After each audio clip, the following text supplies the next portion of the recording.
God is Elroy, the God who sees. He's El Shama, the God who hears and listens. He has a very specific pattern about him. So in Genesis chapter 18, verse 20, it says, "And the Lord said, because the outcry against Sodom and Gomorrah is great, and because their sin is very grave, he gonna go down to Sodom and Gomorrah and surveil the land and see what's what. Is the outcry really as legit as what it says? And if it's not, he'll know it, okay?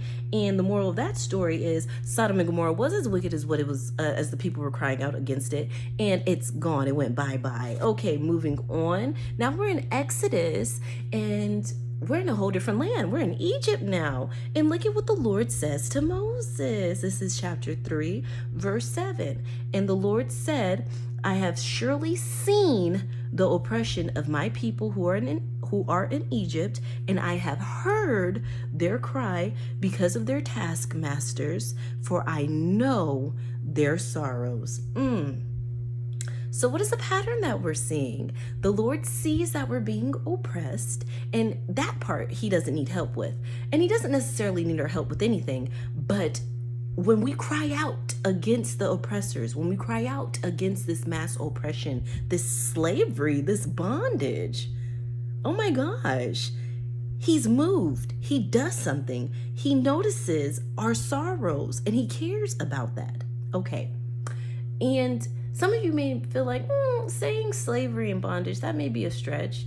And many of you may understand where I'm coming from, but no, it just changed. So the slavery and bondage, there weren't many buildings back then. So the Pharaoh had them building actual buildings for him, galore buildings.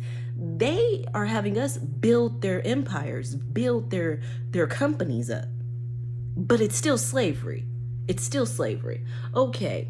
They literally say within themselves, what's the least amount of money I can pay these people without it being technically called slavery? And it's like, in this state, $15. Okay, 15.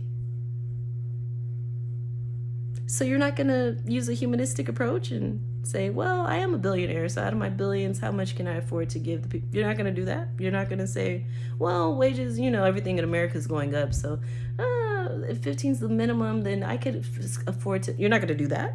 Oh, okay.